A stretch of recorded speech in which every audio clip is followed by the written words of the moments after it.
විජය කියලා කෙනෙක් ආවලු මම දන්න විදියට මෙන්න මෙහෙම කෙනෙක්. ඔය සිංහබාහු කියලා රජෙකුගේ මම දන්න විදියට 20 වෙනි පුතා. නේද? හොරකම් කළා, මරකම් කළා, ජඩකම් කළා, පාහරකම් කළා, ස්ත්‍රී දූෂණය කළා, මංකොල්ල කාලා, මිනි මරලා ඒ රට ඒක හදන්න බැරි වෙච්ච හින්දා උගේ හිස එක පට්ටක් මුඩු කළා උගේ ගෝල බාලයෝ සමග නවක පටවල පිටුවහල් කරන පළතෝ යන දේශයකට යන්න කියලා. ඒක මොකද්ද කාලකන්නිකමකට එනවා අපේ මේ උතුම් රාජ්‍යයට. දැන් ඔක රජෙක්ද එතකොට හොරෙක්ද? මම අහන ප්‍රශ්නේ ඔබෙන්. මේක හොරෙක් නේ.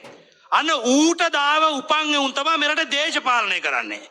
හැම දේශපාලඥයාම හොරකම් කරනවා, මරකම් කරනවා, ජඩකම් කරනවා, පාහරකම් කරනවා, දූෂණ කරනවා, වංචා කරනවා, මිනිසත්කමක් ඇත්තම නැහැ.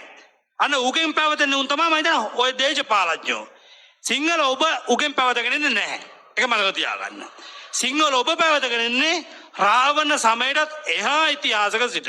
රාවණයන් තමයි මේක යම් විද්‍යානුකූල පසුබිමකට නිර්මාණය කළේ. ඒ කියන්නේ අපි සාමාන්‍ය හිතපු අපි දිය මත කෙහෙල් කොටයකින් යනවා. ඔරුවක් හදලා යනවා. මෙන්න මේක නැවක් බවට පත් කරා කියන්නකෝ.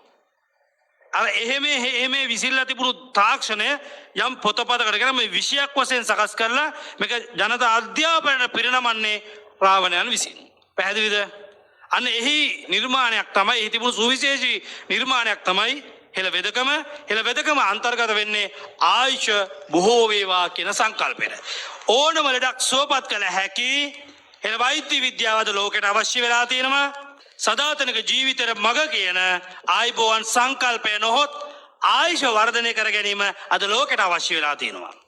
පැහැදිලිද මං කියන දේ? එhmenan අපි එකතු වෙලා මේ දේ සිදු කළොත් අපේ ලෝකය නැවත අපේ ඉදිරියේ දනගස්සන්න පුළුවන් බැරිද?